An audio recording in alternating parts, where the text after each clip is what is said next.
Good evening, and if you're just tuning in, you are listening live to the Angel Rock on United Public Radio Network, also known as UFO Paranormal Radio Network, being broadcast to you out of New Orleans, Louisiana. I'm your host, Lorilei Potvin. A little bit about myself: I'm a Canadian clairvoyant medium, a crystal Reiki energy healer, an Akashic Records practitioner, spiritual teacher, and mentor, as well as a registered nurse. And I'm going to throw in truth seeker because of what we're starting tonight, something epic, something exciting. I'm going to give you a heads up right away. If you're on my Facebook profile, you guys leave me the most fantastic comments, but they don't show up for the show. So if you want to comment, you want to ask questions, where we will be able to see your comments is over either on the UFO Paranormal Radio Facebook page. You can also go to our YouTube channel of the same name, UFO Paranormal Radio. We also have, sorry guys, I got the windows open. I can hear that with my headphones. Also, our second channel is UFO Gods and Extraterrestrials. We have a third, but we're not broadcasting to that this evening. If you've never been to the show, welcome. As well as if you're returning, we always really appreciate your support. We love that you're part of the Angel Rock and UPRN family. And what I say about my show is I cover all aspects of the esoteric, the supernatural, the unexplained, but always with a positive twist by the end of the show. And the guests that I have on are making a positive change for humanity, I feel, anyways. My mouth doesn't want to work tonight. Whatever they're doing, whether it's extracurricularly or professionally, and tonight is no different. We have a returning guest, but before I introduce him, I do want to say to you guys, because we had a bit of a discussion off air over the weekend, and that is neither one of us are experts on this topic. And it got me thinking about the word expert. Who really is an expert if you think about it? Because to me, expert or expertise comes with research, with knowledge, with growing that knowledge base with time and being immersed, whether it's in the subject or the topic, it could be the job. But I'll tell you, with all the hats I wear myself, and I'm sure our guest and I will have quite a little bit of a discussion about this, I don't consider myself an expert in any of them. Am I knowledgeable? Yes, I believe I am, but do I know everything? No. And I consider myself to be a lifelong learner.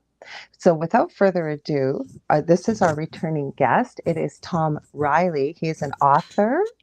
He is a historian. He's coming to us from the beautiful country of Ireland, and it's quite late there. So I'm so glad you're here. Welcome, Tom.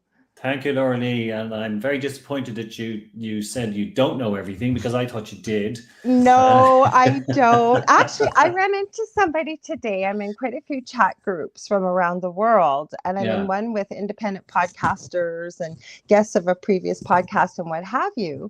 And I always post the link to the show in there.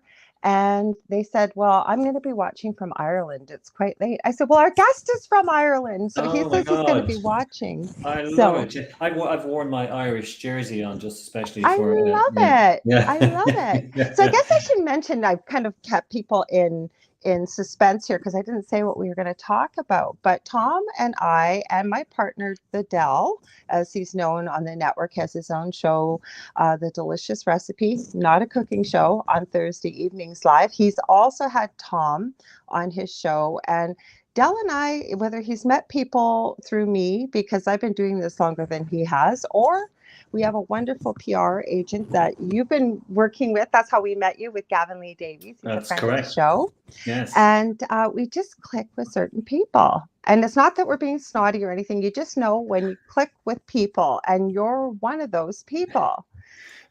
So we were We're talking. just the best. That's You basically are, what you're you're the saying. best. Yeah, yeah, So we were absolutely. we were talking, and the funny thing is, after when you were on my show, after the show, I forgot what we were talking about, and you said, have you heard of the DaVinci Code? And my spidey senses, as I call it, just went bing, bing, bing, bing, bing. Oh, wow. Yes, yes, yes. And Yeah. then I was telling Tom this, and like we were chatting with messages back and forth. And I said, you will not believe what happened. After you and I talked about that, no word of a lie, at least 5 different conversations over the next 24 to 48 hours happened around the DaVinci Code with people that I was not expecting for it to come up. It just came up. Incredible. Absolutely. So that's where we're going with this. And we said, let's do a series on this. There is so much information. This is the Twilight Zone. But is it really? Yeah. Because you know what, Tom, like the movies, I understand based on the book. Of course, we agreed that, but I think it's with everything. The movies are never as good as a book, right? The movie came out. And when you look at what it was based on, there was a little bit of, well, probably even a little bit more of tidbits of truth. What's your thoughts about that versus the real story? So, yeah, the DaVinci Code. And the DaVinci Code is a novel, obviously, and it's fiction, basically. But the author, Dan Brown, has said on different fora that there were lots of different facts behind this is the thing. Like, he's based it a lot on, he's based the narrative and the story and the plot on very factual situations. We won't just get into specifics right now, but I think there are 2 books, Lorilei, that this now there are lots of books involved in this whole topic, but there are 2 primary books that are worth mentioning. So the DaVinci Code is the big one that everybody knows currently in the modern day, but there was also the Holy Blood and the Holy Grail, which the DaVinci Code was based on.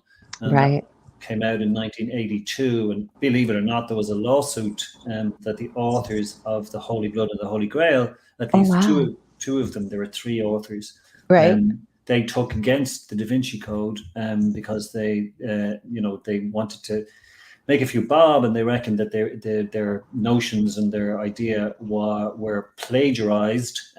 As it happens, Dan Brown won the case, and they didn't. Good. Yeah, it was. Of course, he never mentioned that in the video link. I was like drawn in the second you shared that with me, and it was one of the authors from the book, and he not once mentioned about this little lawsuit about. No, that's right. Yeah, the Dan Brown book. Interestingly, he's the one who didn't take the case. The other 2 did. There were 3 of them. Oh, okay. He didn't do that. But we might just get to his name and reveal it. But also interestingly, there's a whole thread that runs through, if people can remember the DaVinci Code and what it stood for. It basically stood for a secret that was really generally not in the mainstream and has not been for centuries. But the secret kind of centered around the fact that maybe Jesus didn't die on the cross, and maybe he lived, and maybe his bloodline existed, and maybe it survived all the way through to today. And what the Holy Grail really is, not a chalice, but well, interestingly, there's a play on words there, because the Holy Grail, I think this is in the DaVinci Code. It's sang real, so that can be, so it's SANG or ALL. Royal blood. That's royal blood, correct. But if you put the 2 of them together again, and you just have San Graal, that's Holy Grail.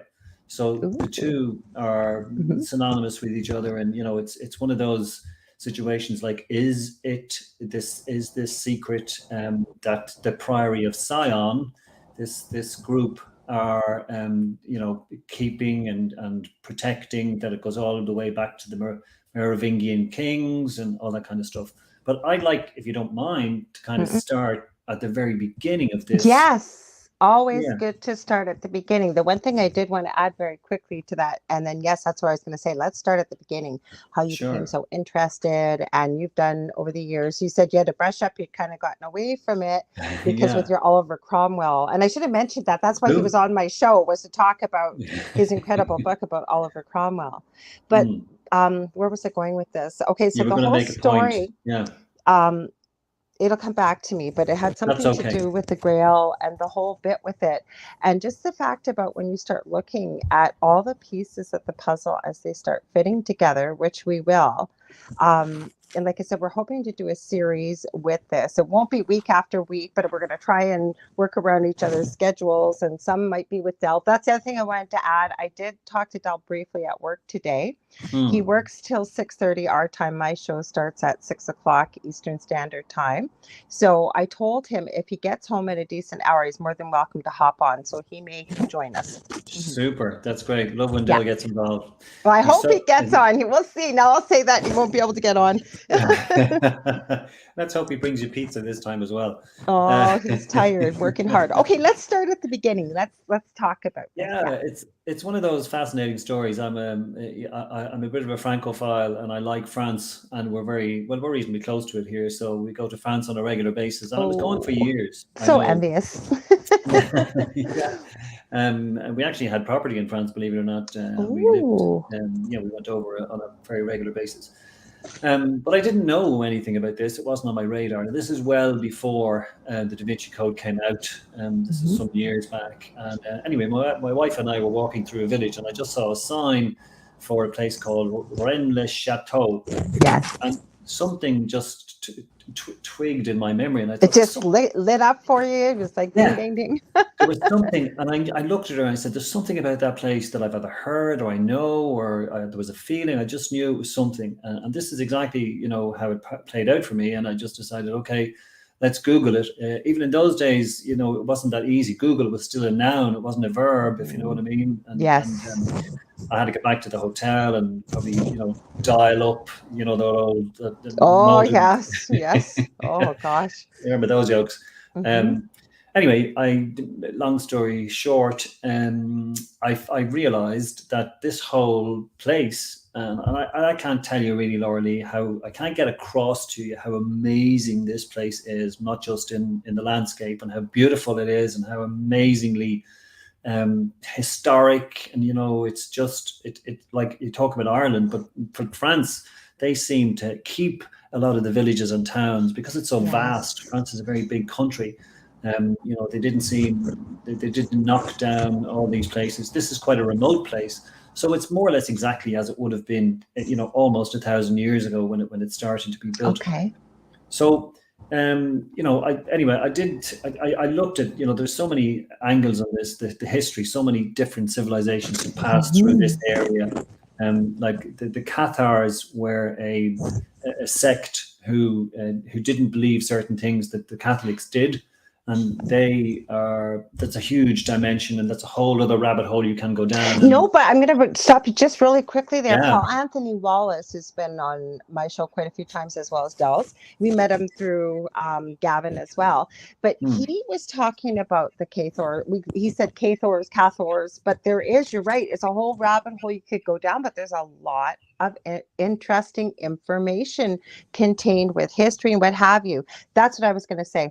The one thing I wanted to do about the DaVinci Code, which I'm not surprised by, but when I was looking and doing some research, some of the stuff that we see with Freemasonry, eventually we'll get there, but I wanted to throw that little tidbit out there for people. That's right, yeah, that's thrown in there as well.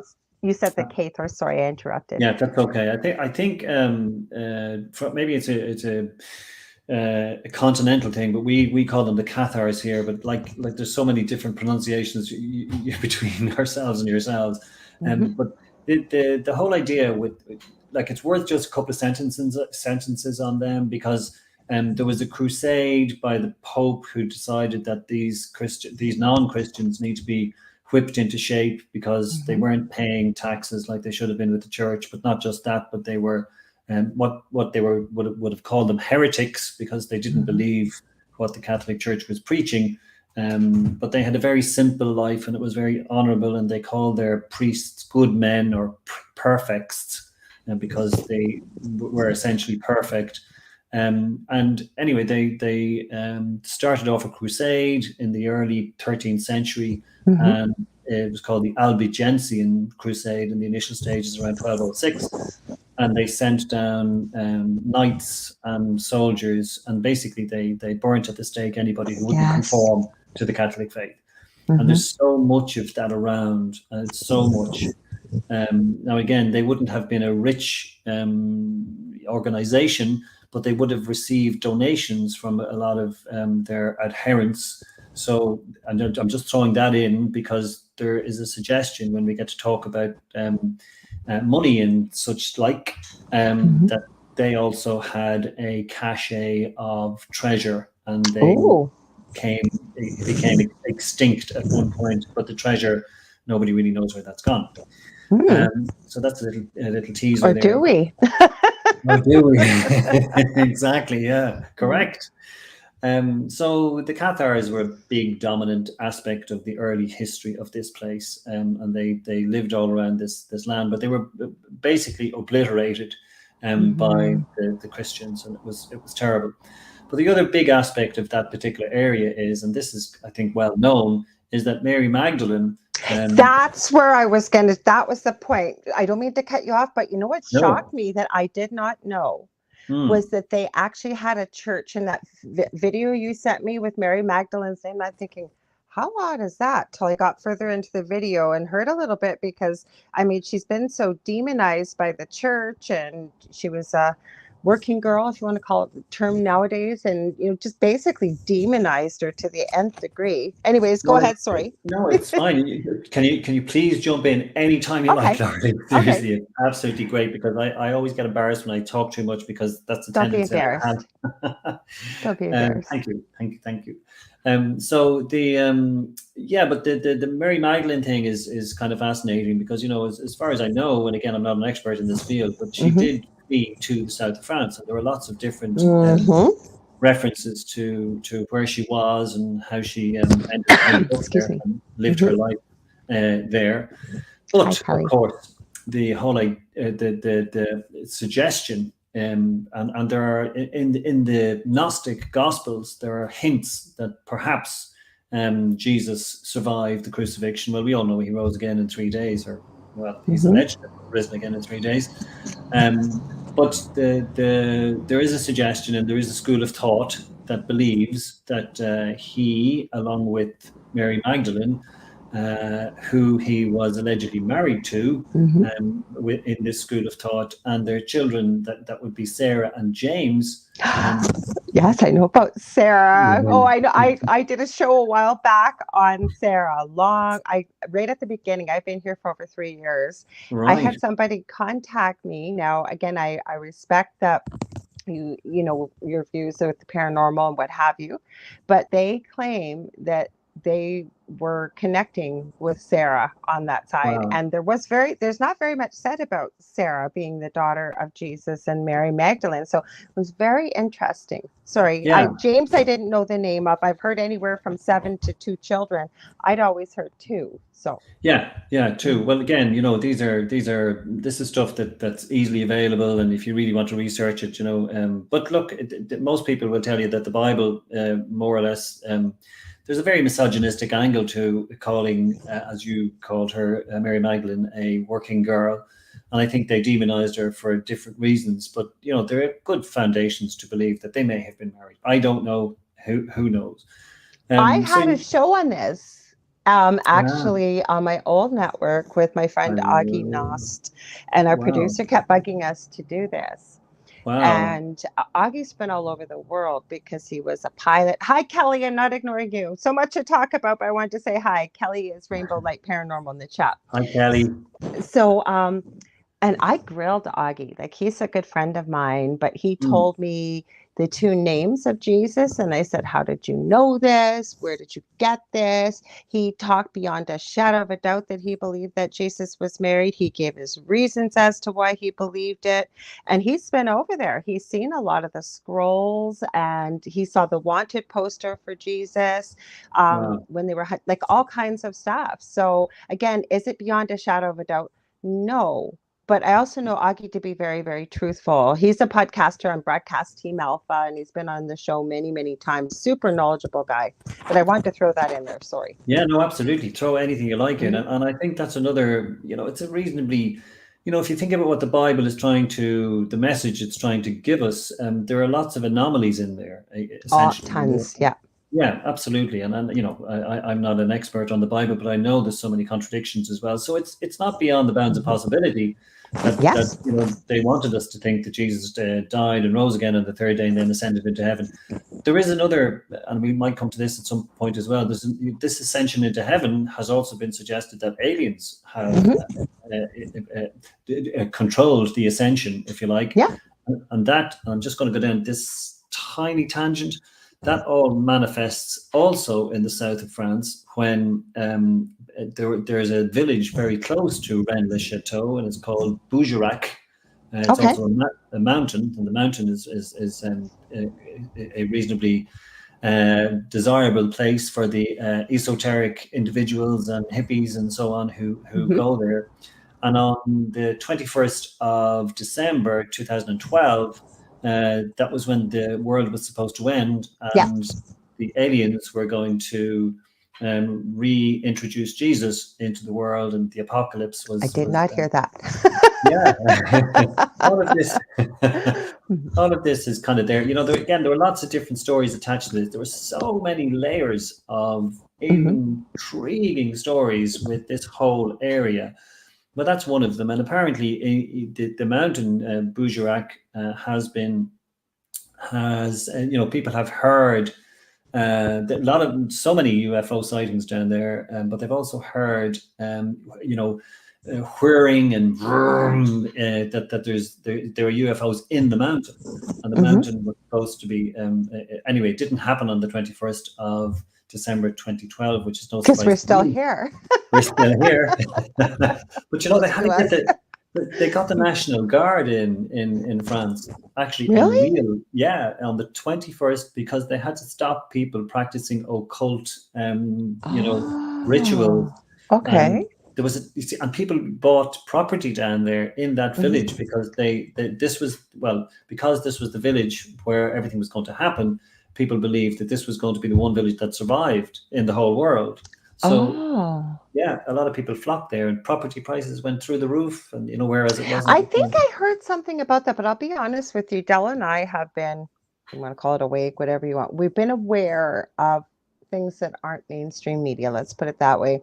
We did prepare for December 21st, 2012, not because we thought the world was necessarily going to end. No, we didn't. We didn't even hear about some of the stuff you're sharing.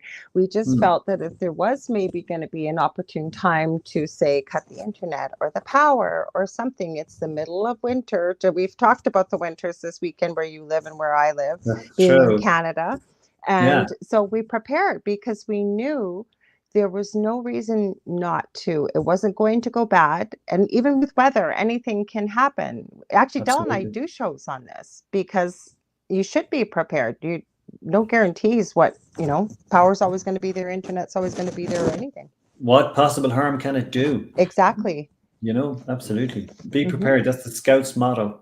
Are you familiar with the Scouts? I am. Good thing Del's not here because he'd get on a whole tangent about that one. He was a Boy Scout. Yes, he was. That's good. Yes. So you've got all this history going on in the area. Like I say, you've got the different, iterations of populations that inhabited it. So we'll kind of fast forward to let's say the 19th century. So Rennes-le-Château is the village, and essentially there is a priest who is designated as the parish priest, and he gets this. He's a local priest. He was born in a village across the way called Montezels. So this is the kind of history lesson. So when the story behind the whole thing. So when he gets the village, it's a very downtrodden. It's a poor village. There's very little going on. It's at the top of a very reasonably high mountain. In fact, the views are just spectacular. It's like the top of the world. It's unbelievable. Wow. It's amazing. But of course, he maybe wouldn't appreciate that as much. He needed to look after his flock. Now, the big thing about this is soon. This is about 1895 when he arrives there. And very soon, he's in debt. I believe the average wage of a priest in those days, the annual salary was about 900 francs, and he was in debt. But within a couple of years, he starts to spend significant thousands, and I mean thousands. He renovates the church. He builds a big villa. He renovates the gardens. He builds a water tower for the village. He builds this huge, big belvedere, kind of a viewing point that looks over all these mountains. He actually, believe it or not, renovates the roadway up to the village.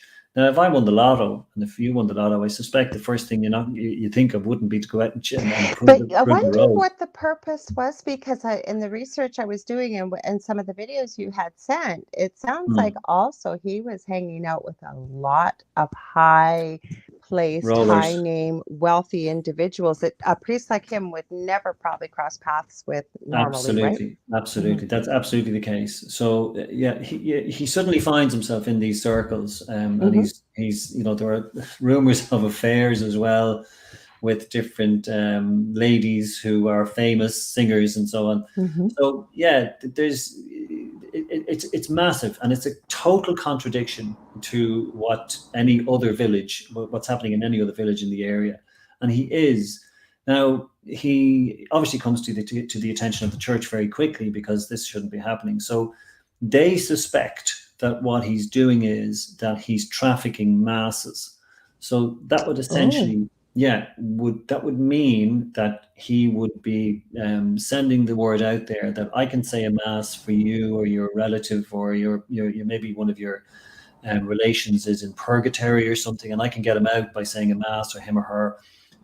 But that's a kind of a weak. That's what I was thinking. There's no way even that would generate the kind of wealth he had. Absolutely. I mean, if you look at what he actually spent, I think in today's money, it's probably about $5 million.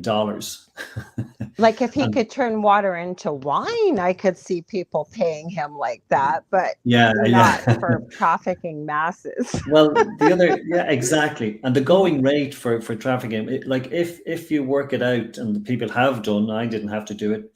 He would have needed 3 times the population of Europe to pay him the going rate. Wow.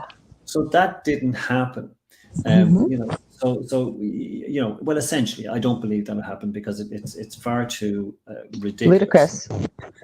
Now, what people are suggesting is, and again, we might get to this, is that he discovered some sort of treasure. Yeah. I believe he did. Yeah, well, the story kind of dovetails nicely into that, and I'm just going to give you an indication of how that's possible.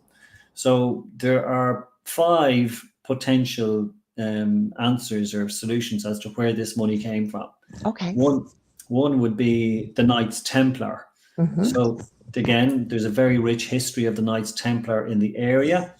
And, they were basically an organization who were originally formed to protect pilgrims who went to the Holy Land. But of course, lots of people gave them money over the years, and they became very wealthy. Yes. And they lasted up to, I think, 12, 13 when they were... Actually, that's where...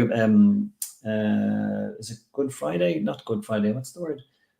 Anyway, I can't remember. There's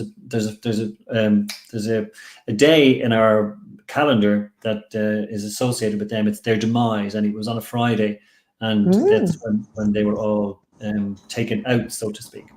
So the Templar treasure essentially has never been found. I'm saying that, not being an expert, it may be disseminated all over the world. I don't know.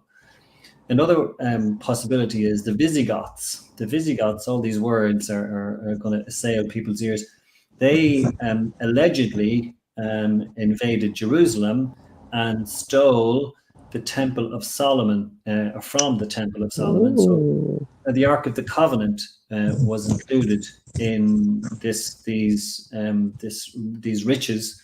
The Holy Grail, perhaps, potentially, but lots of money and lots of jewelry. Yeah, but okay, so just sitting with that for a minute now. Sure. The Holy Grail, they say, has never been found, nor the Ark of the Covenant, but they're saying that you can't even lay human hands on the Ark of the Covenant, right? Or I don't want to say prophecy, but let's put the information out there is it can only be handled by a being of like ethereal light or something that's not human, basically, right? Because it'd be frizzled in a second. I think if you even look at it, isn't that what?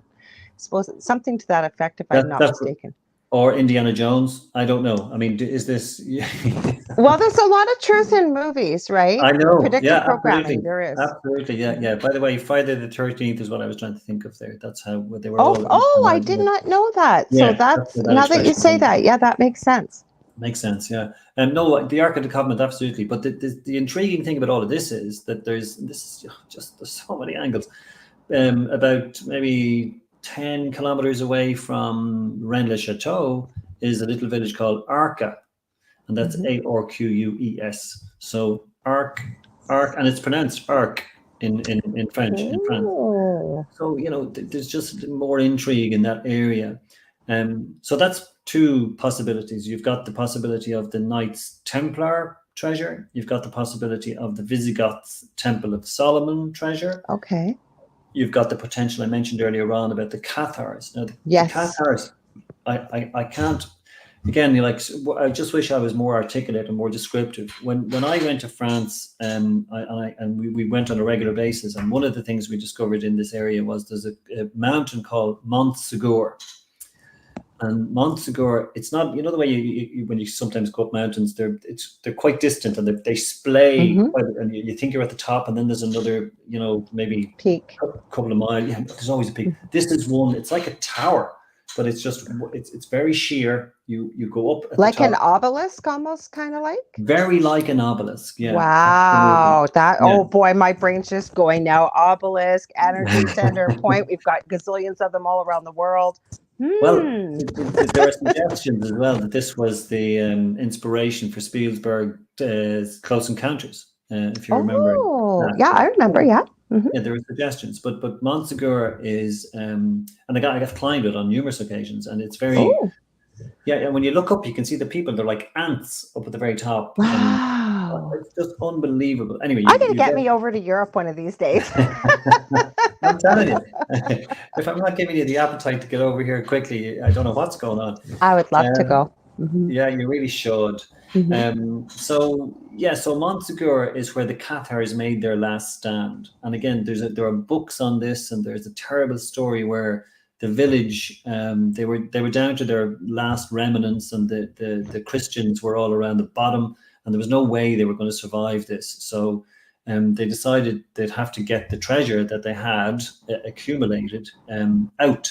And apparently there are stories and documented stories, believe it or not, even from the 14th century, that two guys managed to scale down the walls or down the mountain in a way that the Christians couldn't see, and they managed to escape with the Cathar treasure. Now, where that went, who knows? But it's quite close to Rennes-le-Château. So that's another possibility. So that's the third possibility as to real money, physical money.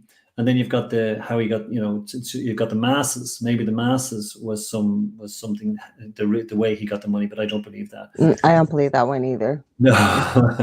But well, being a small village, even though there's villages around it, there are people that will be benefactors and give money, but not everybody, especially if you're poor, you're not going to have the buckets of money to pour in for a treasure. Well, no, again, one of the ideas that somebody put forward was that, like, he used the power of the newspaper when he placed ads in newspapers all over the world, and lots of different people would have sent him money. But that's too easy, I mean, one priest. I mean, that would have been. Plus, it would have come out somewhere that that's what happened, because this is a big mystery and secret still to this day, right? Yeah, absolutely. So you wouldn't really have to keep that secret, especially like after on his deathbed, right? Because everything went to his housekeeper. Somebody would have told the story even after he left. That's how he got the money. And you would think if this was working, that there were priests all over Europe and all over the world who would do exactly the same thing. So it can't have been on that scale. The other idea is that the Habsburgs, and this was the Austrian royalty, Saunier was a well-known royalist, beg your pardon, monarchist. So same thing. So France would have been ruled by a republic. It would have been ruled by monarchs over the years. But in Saunier's time, it was obviously back to being a republic. And this is a kind of a key area, but Saunier there was a political movement at the time who were going to bring back the monarchy to France if they had won. I don't know how they were going to do that exactly, but Saunier was a big advocate of this political movement. He preached against the Republic, but he preached very much for a monarchy, because that's what a lot of countries in Europe were. And the Habsburgs existed in Europe at that time. So the suggestion is that the Habsburgs paid Saunier, although he was a backwoods priest on a very remote village. But they had to start somewhere, and they decided, because it was quite close to Spain, that they and you know, there's also a suggestion that they wanted to learn about France, and they wanted to go to this place on a regular basis and maybe, you know, learn about the whole area, and that's where the money came from too. So that's 5 different possibilities, all of which have different. Well, we know he didn't win the lottery like nowadays. No, we know, absolutely. The final one then, and the big one. I'm going to close the window while you're talking. Go ahead, because I can keep hearing it. Go ahead. Yeah, sorry. No problem. No, the final one is that Saunier discovered that the bloodline of Jesus was extant, and that he bribed the church, but with threats that he would go public if they didn't pay him. Now, okay, can I stop you right there for a second? Course. Let's have a little bit of a discussion. To me, I've never understood why, if this was the truth, why it needed to be the truth, except that I understand with, you know, I've always said the Bible, when I first started, I've known Del my whole life, but when we started going out, I kept saying to him that the Bible is, you know, many people believe in it because, you know, go back to physics, you know, energy can neither be created nor destroyed, but it can transfer from one place to another. So collectively, it's got good energy or thoughts around it, right? But it's a man-made document. They're still finding versions of documents that could have been in the Bible. In the beginning, Del used to think I hated the Bible. I said, I don't hate the Bible, but what I'm saying is I think it's a literal guideline, and it's a man-made interpretation from wherever their information came from. So that's where my whole point is with all of this is why hide that Jesus was married? Why hide, you know, the bloodline? Because except that my whole point about the Bible is that it was there, right? Did they have to stand behind it to prop it up on its laurels? Like, I don't understand why this is so important. We have to hide this. I think the answer is a very glib one, really, and that's the one would be my opinion, that they want you to believe what they want you to believe. Yeah. Okay. I mean, whoever they are. That's where I was what I was trying to say, that it was written there how things were, and this is how they were. There was no questions or answers about it, right? And if it came out Jesus was married, had children, I guess everything would crumble, would all fall apart. Everything would crumble. Exactly. That's a huge deal. And, you know, well, of course, you know, you need evidence. So you need some form of evidence. Going back 2,000 years, it's unlikely that something's going to, well, something could still be unearthed even at this stage. You never know. But it's a huge question for mankind, whether or not, I mean, this guy, you know, did he just get lucky, and was he just one of those very charismatic individuals who managed to convince the world of his doctrine, you know, or is there something else at play? Is it something that's divine? Is it coming from God, like men eventually, you know, in the first instance, and God is directing them? Does God exist? Anyway, you're right. There's a whole series in that too. But at this point in time, we have to believe that there's a suggestion that one of the possibilities, and this is what the Da Vinci Code is all about, is that the Merovingian kings who, like I think the last one died in 679, Dagobert II, and he features actually in our story quite soon, you know, and all the way down to the present day. And there was a guy who features in Da Vinci Code called Pierre Plantard, who in the 50s, you know, revealed that he was of Jesus's blood, and he was French. Now, you know, he's been since cast as a fantasist and a con man. But, you know, was he? Or was he not? I don't know. I've got no idea. But he certainly he was exposed in a few areas. Now he's dead now. He died. So, But I do believe, just as a matter of interest, when we come to the priory in a few minutes, I do believe that there is currently a priory of Sion because it's far too big for there not to be. Mm-hmm. You know what I mean? I agree too. Yeah, after the movie, Or and after have they merged, when we get to that part of the story, with another organization that is global and we know about, right? You might want to spell that one out for me. I'm Masons, the Masons, oh, the the Freemasons, yeah, of because there's course, a lot of stuff that came up in the research I saw. Have they merged? Are they one and the same? Are they? I don't know. Good point. Absolutely, yeah, it's a good point. Mm-hmm. So that's more or less Sonia. We'll come to the church scenario because there's an awful lot of things going on in the church. There a document too that he had though too, Sonia? We're gonna come I to read that. your Absolutely. mind. Okay, there you go. Yeah. Sorry, I'm getting ahead of myself.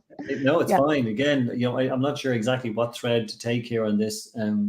We're just going with whatever way it goes. And in the beginning, it's a lot of information, guys. But when we pick little bits and pieces and then we really take it apart, you're going to see how fascinating this story really is. And it's like a mystery still to this day, I think. Oh, completely, absolutely. And there's so many books and as I said before, but people all over the world. And if you get into this, my advice would be, if anyone gets into it at all, is go into it with not just with an open mind, but with a blank slate. Yeah, exactly. Because and don't believe all you read, because there are so many conspiracy theorists out there, and there's a lot of books that actually just don't make any sense. But they're interesting reads. There's a brilliant book by I want to mention this before I forget. There was a rock group called The Damned. I think they might have been an English group. Yes, they were. Heard of them. Yeah, The Damned, wonderful name. Anyway, the drummer of The Damned was a guy called, I don't think he was born Rat Scabies, but he was. Oh dear Lord. He called himself Rat Scabies. But anyway, he's a character, and he got involved in this whole Rennes le Chateau thing, and he wrote a fantastically entertaining book. It doesn't reveal anything. It's just a wonderful narrative of his experience with Rennes le Chateau. So that's also interesting if somebody wanted to find that. So that's the story. So far all we've done really is say there's this village. There's a priest who came to the village who seems to have fallen into fell into huge amount of riches, and now we're kind of going to bring it up to. I did a lot of research on his life, and January the 17th is a significant date in all of this, and like all other things, similar to what the subject of my previous book was, Cromwell. Cromwell had certain things happen on the 3rd of September in his life, and he died on the 3rd of September. Wow. And January the 17th is significant in Sonier's life, and he dies on January the 17th. He also it's amazing. I stood exactly in the place where he died. He died beside his Tour Magdala, where he built, and it was quite poignant. Now I have to say, it was interesting to stand there, probably about 100 years after he died, and just to take it all in, just to see it all in the exact place. But to how this kind of went global was again, you talk about a village. There's a castle in the village, which will also come into the story, and that castle was the Blancheforts, where the people who owned that castle, and back in the 1800s, Marie Negri de Blanchefort, she was the Countess of de Hautpoul. She died, and she is supposed to have given a secret to her parish priest in the village, who and we come to Sonier, what Sonier found in a couple of minutes. So that's another possibility of how the secret came to Sonier, if it was the secret. I know it's getting a bit complicated now, but anyway, this is the village has a castle, and there were people living in it who were quite significant in the area.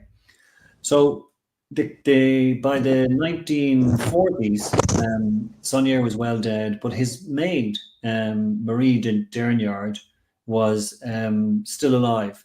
And she used to say to villagers in the area that there was treasure underneath their feet. Just something that she said. She said very little else, But she was Yeah, again. but she inherited all of Saunier's whatever he had, right, when he passed.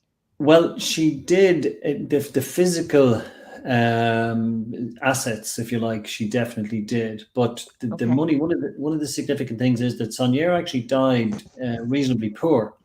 Oh, So okay. Because the one now again, I want to point this out. Just what you yeah, said. Don't believe everything you read, because I was yeah, doing research and they said that she had inherited from Saunier. They didn't say he was poor when he died, and mm. that she inherited the secret, some kind of scroll, and then that she inherited the riches, but.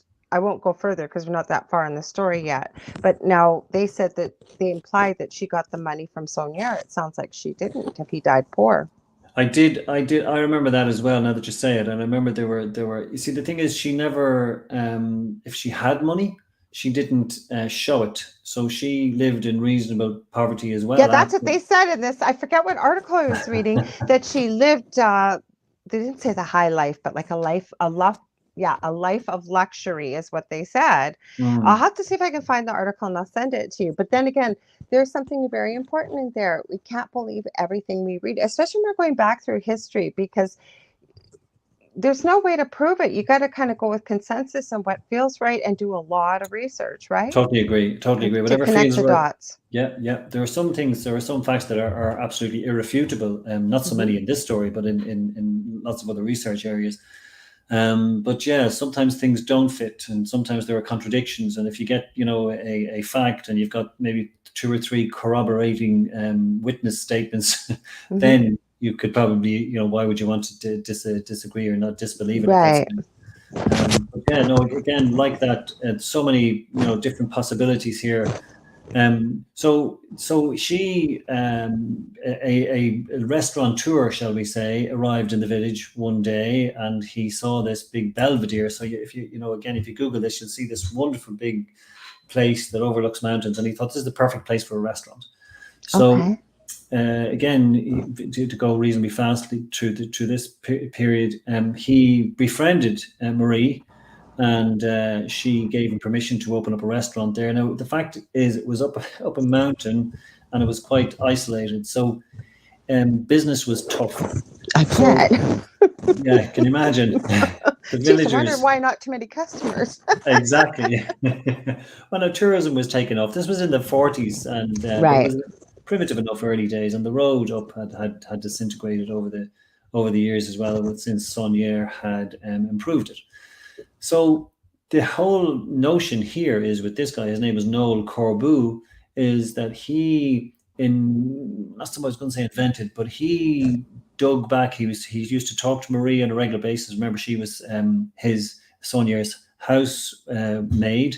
Of course, there were suggestions too they had an affair, but that's just one of the Yeah, I things. was wondering because I thought either he was part of the LGBTQ community but hidden, or I don't know, I just felt that energetically. Can I prove it? No. Or the Yeah, other thing I yeah. kept thinking, housekeeper. Okay. Yeah, exactly. Yeah, they were very close. Hmm. Let's just put it that way. Did a lot of cleaning most housekeepers don't do.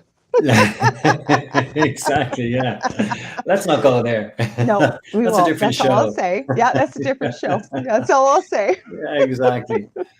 So yeah, so anyway, she and Noel Corbu had a very strong relationship. Not again, we won't go there because we don't know exactly what it was about. Hmm. But and she always told him, apparently, that she would tell him what Saunier's deal was before she died. She was getting old. But he managed to get a book written, and I think what he probably did was he tried to generate visitors or tourists to the village by, let's say, promulgating this particular story about a treasure, about a priest and a treasure, and Ah, mysteries, and so on. Now, that book didn't really take off that significantly, but it may have done him some good, and I think it probably kept his restaurant going. But this is where this guy Pierre Plantard comes in, because he got wind of this book, and whether or not he is or was um, Jesus's descendant, he was intrigued with this whole story, and he's a very key player in all of this because hmm. understood that now we have a priest with money and mysteries and so on. And Yeah, but what about the document? Because that figured in coming up. Oh, still coming up. Yeah. Okay, sorry, Yeah, getting ahead of myself. up. I'm because it came so early in this story, but okay, I know. No, it's fine. So anyway, he decided to engage. He actually wrote a book that he couldn't get published, and so it was a follow up, or at least an embellishment, or more information about the Saunière story. But he got a guy called Gerard de Sade, Sede. And he was a published author, to use his connections to get the book published. And so the book was published. It was called The Accursed Treasure of Rennes-le-Château. And this was published in 1967. Right. So this got, in France, it did very well. And in it, Lorilei, they produced the document. there are two documents in there. So these are two parchments, and essentially this book tells the story that Saunière, when he was renovating the church in the first instance, he came across a glass file, and in that file there were two parchments, and those two parchments were engraved with various writings in Latin. Yes. And they were kind of gobbledygook to most people, and nobody could really make out what they were because they didn't really read properly. And de Sade and Plantard had put these documents in this book. They sent the book out to be published, and it went out, and that was fine. So now our hero, who I think is quite a significant individual, a guy called Henry Lincoln. He was an English broadcaster. He was a filmmaker, and he's brilliant. From the stuff I've been watching, holy cow, he's brilliant. Holy cow is right, Jay. I have a lot of time for that. I met him, by the way. Did you? I did, yeah, in Rennes-le-Château, and we'll come to that too. Wow. I know. This guy's fascinating. We'll share where you can find some of the videos that Tom was kind enough to send me, because I'm telling you, he connects a lot of pieces. I'll leave it at that. Tom, go ahead and carry on. I know it was a big story to get to where we are, but there's a reason why we needed all these bits and pieces, didn't we? So it'll make more sense. I think so. So far, we've really got a priest with money, and now we've got a book that's kind of telling the story about the priest with money. So we've essentially got we've used a lot of words to get to where we are, but we don't have an awful lot more. We've got the history and so on. So the book is it's out there, and Henry Lincoln looks at these documents, and he's got a very inquisitive mind, and he sees things in the documents that he just decides to investigate. And one of the things he sees is that some of the letters were raised. I know, like, how can nobody see that except him? Like, when you hear this story, you guys, when you're listening to this, you're going to go, really? Like, how did nobody see this? How did nobody put this all together? Because it is fascinating. And what I will add, Tom, is that in my line of work that I do, we always say there are no coincidences. Yeah, absolutely. And I don't think there are these stories. So go ahead. Sorry. I think that's the yardstick that the FBI go by as well. There are no coincidences, you know. There are no coincidences. Pod is falling out. So anyway, Lincoln cracked the code. Essentially, he decided to use the raised letters and insert diagonal lines, because that's what it implied, that there were going to be diagonal lines linking up all the letters. And I'm still here. Hang on. I want to grab something while you're talking, because I took a screenshot of this. I'm still here. Go ahead. No problem. Yeah. It was significant. I hope I took it on this page here. Did I? It was significant to me, what the raised letters. Can you still hear me? I can hear you, but I can't see it. It's okay. No, I'm trying to find it. I'll post gotcha.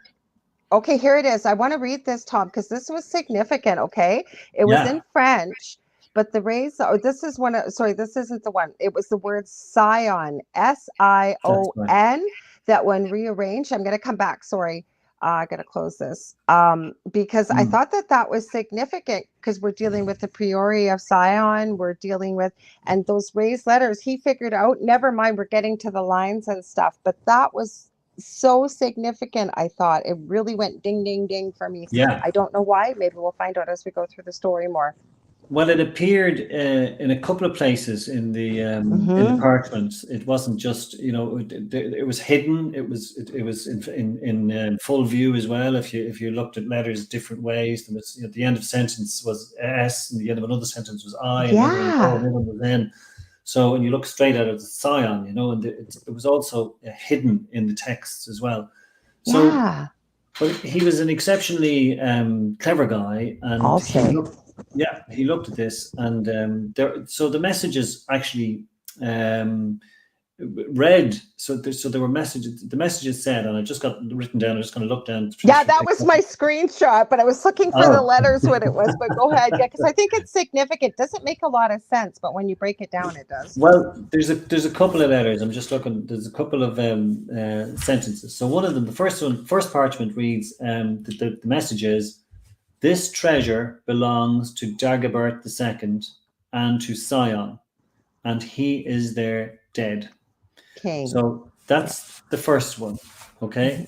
Now just bear with me while I just try and find the other one. So yes. So just when you mention treasure, because the word treasure is in there, and just to corroborate, we talked about facts being corroborated by different sources, if you like. Saunier kept a diary, and in the diary around this time, in one day he just puts the word treasure. No, nothing else, just one word, treasure. And did he find a treasure? Was he thinking about finding a treasure? What was the treasure? Well, who knows? Who knows what he meant? Another day, he writes the word tomb, and this is another thing because he goes into the graveyard. We'll come to that in a second. I'm getting ahead of myself here. So the other message is also significant and interesting, and it is, as you say, it's all over the place on first sight. Yes. So it's shepherdess, no temptation, that puissant tenure hold the key, peace 681 by the cross, and this horse of God, I complete this demon guardian at midday, blue apples. I know when I saw that, and remember, we're still it's Henry Lincoln. I always mix up his name, but it's Henry Lincoln. This gentleman is going through these messages and figuring all this stuff out. Like, this guy was more than clever. He was, I don't know if he was channeling information from somewhere. I think Deli's here. There he is. Hey, Del, you made it. I told Tom you might. Hey, how's it going? Good, thank you. How are you? Good. Yeah, just got back from work there. Long day. We're just at the really good part. Tom's going through the whole story, but we're getting to the modern day guy, Henry Lincoln, who put out documentaries and what have you.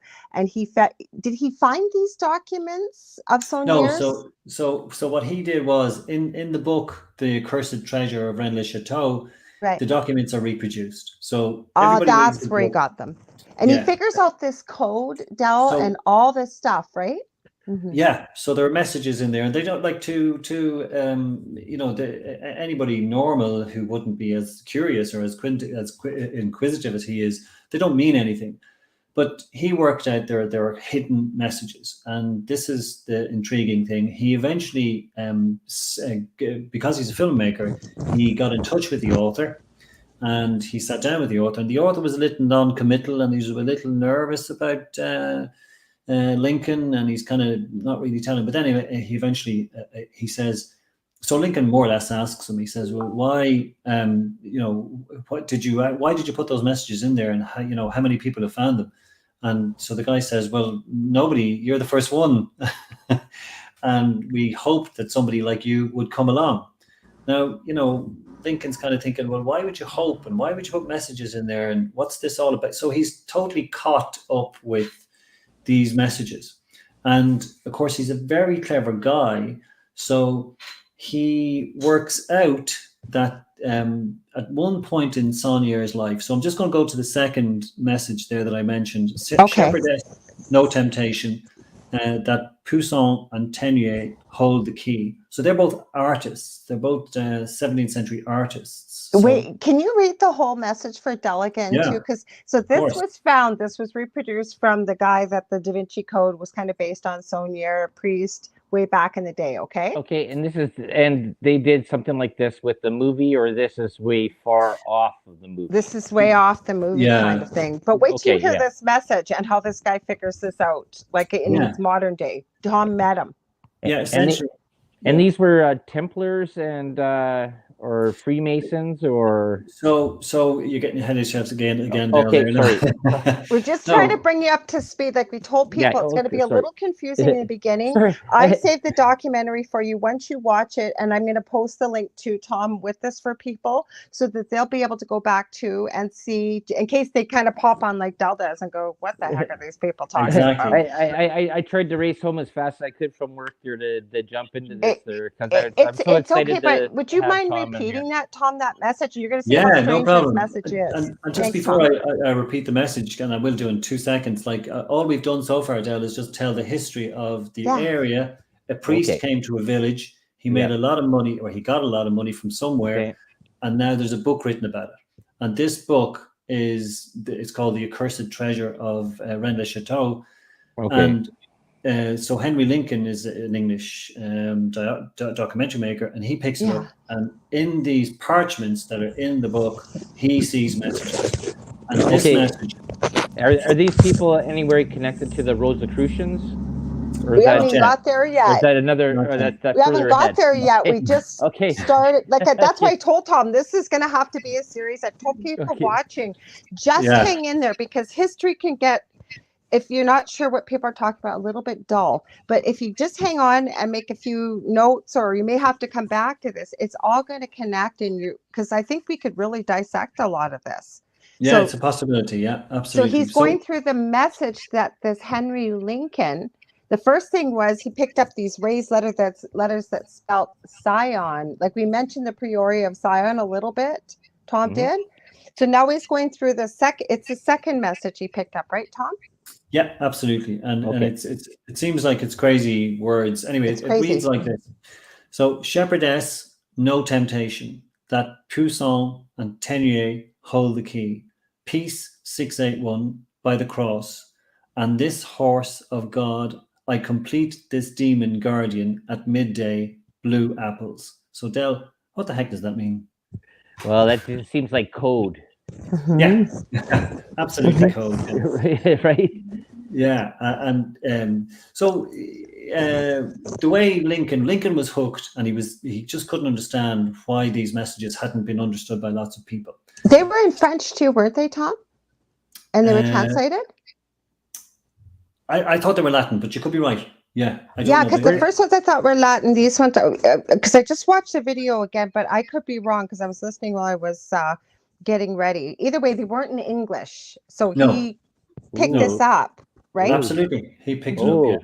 To be honest, it was That can be interesting there, Tom. It's just like if they're written in whatever language they're written in, there's people they would do codes with certain letters, and if they're written in Latin or written in something like that, there could have been sort of another part of a code that was written there, and then if we're listening to it in English, it won't make any more sense. Oh, right? this guy made sense. Wait till you see how he connects the dots. Okay.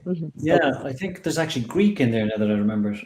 Yes, there were some Greek in there as well. Right, when I did I watched that video. The other thing I wanted to point out very quickly, I noticed right away with that message too, was demon was mentioned in there, but not demon spelled is like mentioned. Everyday demon. It was DAEMON. That's correct. Yeah. Yeah. That's right. Yeah, really weird. The blue apples at the end is it completely throws you. But then what you realize is, well, eventually anyway, you realize that blue apples is slang in French for grapes. Oh, okay. Yeah.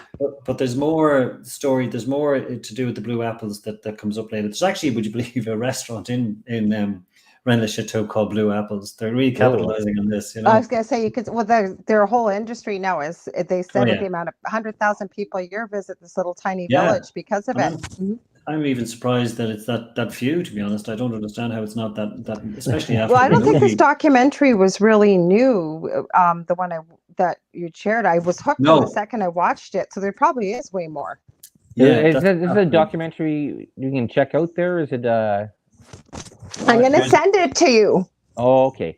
Yeah. Sorry, I'm so. I just got back from work there. I'm sorry, I missed all this stuff. That's okay. You That's didn't fine. miss a lot. Like I said, once you watch it, we were just sort of laying down the history of what the book was based on. We believe the fictitious book of the DaVinci Code, and what it came from was the book. It was the blood and the Grail. Is that what? The holy blood and the Holy Grail. The Holy Blood and the Holy Grail. That was by three different authors: Michael Badgett, Richard Lee, and Henry Lincoln. Henry Lincoln is key to all this, and that was a huge bestseller worldwide in 1982, and it's what the Da Vinci Code was actually based on. So Tom just started at the beginning of the real Saunier, and the name was actually used in the book by Dan Brown, Jacques Saunier. He just started on the real Saunier, the priest, and he started just going through the history. So we're just at what Henry is going back now through these documents to break down. And when you start hearing some of this stuff, it's mind blowing. He's seeing stuff. Just on the movie, by the way, as well. Dan Brown, I don't know why he didn't actually mention Rennes le Chateau, and he doesn't. No, but there's one point where there's a bottle of wine being poured out in the Vatican, and you can see the label Rennes le Chateau on the bottle of wine. So it's a little nod to the village, you know. Mm-hmm. And of course, Jacques Saunier, who dies when he's splayed across the floor of the museum. Vitruvian Man. That's correct. Mm-hmm. Yes, he's based on Berenger Saunier. So the big thing about this is the paintings. The first painting would be so Poussin is mentioned, and when Lincoln went to check all this out, and I'm probably going to go through this reasonably quickly because there's so many details in this.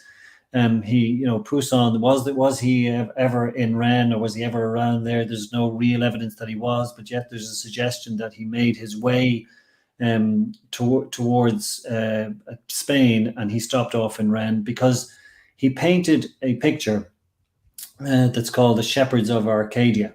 Mm-hmm. And that's where Henry Lincoln went next, sort of thing, if you know what I mean, in terms of the chronology. And looking at this particular painting, and you think, okay, why is this painting even significant? There's a scene in it. There's a tomb where there are shepherds at the tomb, and they're pointing at words on a tomb. And in the background, it looks like it has the local landscape around Rennes is captured, but the artist takes a bit of artistic license. But you can see Rennes, you can see different mountains. Sorry, wasn't there a female shepherd in there too? If I was hearing it correctly, the shepherdess was also included with this picture too, right? That's correct. Yes, absolutely. Well done. Absolutely, Lorilei. That they weren't so misogynistic back in those days. Oh, I didn't mean that. I meant it went with the code. Like it started out, the shepherdess, right? Yes, that's right. Mm-hmm. Yeah. And one of them is holding a staff. So for some reason, and I don't know why, maybe it's because it's his logical brain, Lincoln decided to look at this painting. And of course, when he looked at the painting, he realized in the same way that when he looked at the parchments, that there are angles, there are measurements that are absolutely, there's a geometric system going on, and it's kind of crazy. It's very similar to what's going on in the parchments. And then, suddenly there's this, and it can't be a coincidence because everything is so precise and detailed, So there's a Masonic, practically geometric system in the painting, and it's based on a pentacle or a pentagram. Yep. Mm-hmm. So whatever way you want to put it. So Lincoln is now, so he's got the painting, he's got the messages in the he's got the book as well, and he's kind of intrigued because he's trying to think, okay, well, let's just see if there is a treasure. Now, one of the other aspects of this, I did mention, Del, by the way, that I've been to Rennes le Chateau maybe 6 or 7 times, and when you go here into the village, there's a sign up, and it's a very strange sign to have outside the village. It says, "No digging. You can't dig in Rennes-le-Château. Oh, Well, really? you can see why there'd be no Rennes-le-Château left. Exactly. Everybody looking for the treasure. Exactly. Oh yeah, yeah. But now Over the nobody knows years. what this treasure is either, Del. Like they don't know. Like, does it exist? Is it a person? Is it a bloodline? Like, what is it? Well, Yeah. this comes into the part there is when I listen to the DaVinci Code and the stuff that the Tom Hanks movies did there. I know it was sort of really off base from a lot of stuff that was there, but it was really interesting about the part is about these paintings and people that were in these fraternities, or what do you want to call it, groups and stuff like that. That they would do stuff and they'd have them very carefully mathematically laid out, and Yeah. there'd be little parts in there that would be this part, this part, this part, this part, and I think that was a nod to this stuff, wasn't it, Tom? If you think about it, like what Well, William found. yeah, there's Henry. There's a Henry, sorry, possibility. Henry. Yeah, no, yeah. There's like artists used to do that. They used to hide messages in their paintings, and even some of them, the great ones, would have messages in behind the original painting. Where if you X-ray it, you see stuff. But so they X-rayed that painting. They said, they did. I'm getting They did. ahead of myself. I know I No, am, no, but no, that's absolutely no problem. I'm so excited now because it's all coming together, and people are going to be tuning in now, going, "What the heck are they talking about?" Yeah. right. Well, wasn't the part about the Mona Lisa that there was a painting behind that painting? Okay, I didn't know that. Yeah. Okay, yeah. And That's then also the part with Leonardo da Vinci that I was actually a picture of himself as a female, but yes, I've heard that too. Yes. Yeah. But there's all these layers with these fraternity groups or these secret societies, and it's all part of the I guess the mystery and conspiracy and stuff like that. Yeah. That they would hide things in pictures that would be placed somewhere. That's right. So that anybody that came by, it was like even doing like the secret handshake and stuff like that. Yeah. Yeah. So that we haven't got to all that stuff yet. All we mentioned was a priori scion, and I put my conspiracy theory: is it really gone, or does it still exist, or did it amalgamate with something? And Tom goes, "You're going to have to point that." I go, "There's a lot of Freemasonry in there." Yeah. Absolutely. Well, this is good because Tom, we're gonna do like this here and then do it on mine. He'll be all caught up, Tom. He'll He'll watch a documentary. And once you see exactly, once you see the beginning of this as well. So Lincoln, again, he's kind of a hero in all this in my book because he just he's a truth seeker, as you say. Yes. He wants to get to the bottom of it. So what he does is, as a filmmaker, because this is a ripe subject for a documentary, he makes a documentary. He sends it out there, I think, in 1970, and it goes out, and it's all of this stuff, and it's about the painting and the geometry, and of course, it's not just one documentary, just like this show as well. He eventually has 3 documentaries that he makes out of this whole topic. Now, they went into the world and they created what Lincoln actually did was he put Rennes-le-Château on the map. Because up to that, the book hadn't done it. It was reasonably well known in France, but it hadn't been known outside France, essentially. So Lincoln, with these documentaries, put it there. But he wasn't happy with what he had seen, and he'd seen anomalies, and he'd seen stuff and he was, as well as being incredibly inquisitive and clever, he was also very cynical, and he wouldn't believe stuff unless it really was absolutely categorical and it made sense. And so when the painting, you see, what we're trying to do is find the location of the treasure. Yeah. That's what it's all about. Like, are there clues in the painting?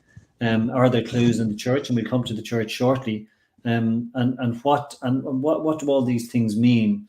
So Lincoln's one of the first things that he did was he just decided to look at the landscape as well as the painting, because the painting seems to be based on, as I said, a pentacle or a pentagram, and he just decided to see what the landscape looked like when you took the castle at Rennes, the church at Rennes, and there are a couple of other mountains around in the vicinity, and there are a couple of other castles, and one, they would be Templar Dell, as it happens. There's a place just across the way you can see it's called Bezout, and then there's Blancheford in one. And so when he joined them all up, anyway, he realized that there was a triangle in these three, and then he began to. Now I'm not a mathematician, so I don't fully understand.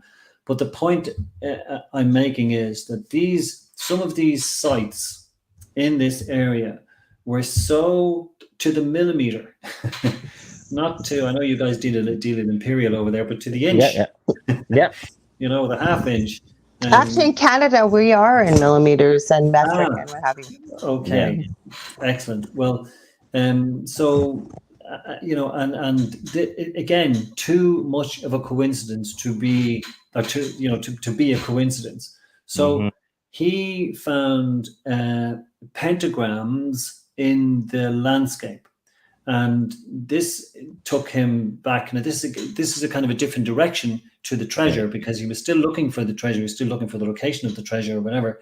But he realized that what he had found, and he wrote a book about this, and it's called The Holy Place. And that also became a documentary as well. That what that implied was that this was a very significant place that was forgotten about. That it essentially emulated what the stars looked like. So the galaxy. So the ancient civilizations had basically copied what the universe, like in the universe, what the stars were telling them. So, and that's super interesting, because the Egyptians did the same thing with the pyramids. And he referenced that, didn't he? In part of that I think he did. video, right. He referenced that it was very similar. And I think there's the part there with a lot of places, and sorry for cutting you off there, is with this is what I've heard about, and I've read about with the Freemasons. There is that everything is very mathematical. Like, this building is here, and it's here to here, and it's very done. Washington D.C. is laid out, and it was done by Freemasons. So is the Vatican there too, and it's based off of Egyptian layout too as well, with the phallic symbol of the. Didn't we just talk about the obelisk, that mountain we were talking about before you came on? That's true. Yeah. Absolutely. No, you're right. Yeah, a lot of these civilizations. And there's also, I think, there's a Norwegian island called, I think it's Bornholm, where Lincoln also went to, and there's a very similar pattern there with the way the churches are built. At first it doesn't look like they are, but then when you take angles and you measure lines and so on. And they didn't have drones. Like, not that drones would do all the work, but you get a better idea and a better picture. I think now, when Lincoln was around, mind you, he only died this year, believe it or not. He died in January this year, but he probably would have looked at Google Earth. That's a good idea. Yeah, because that's actually really funny. There is, because now is the last 2 years is that people are studying Google Earth. There's so much, and then with the LiDAR, they're finding places that are below, but they're seeing points and stuff like that, and layouts that nobody could see before unless you were in a plane. Right? Exactly. But, yeah. And that's like, even when it depends on when the images were taken, but if it's dry, and it has been dry for some time, stuff comes through the landscape, that you don't normally see. But anyway, he didn't have Google Earth, but he worked out an incredible. So that's a kind of a different. I know we're going on to a different area, but that's what Lincoln. So he put Rennes-le-Château on the map. He sent so many people to the village vicariously by just putting the information out there, and people wanted to get to the bottom of the Saunier story.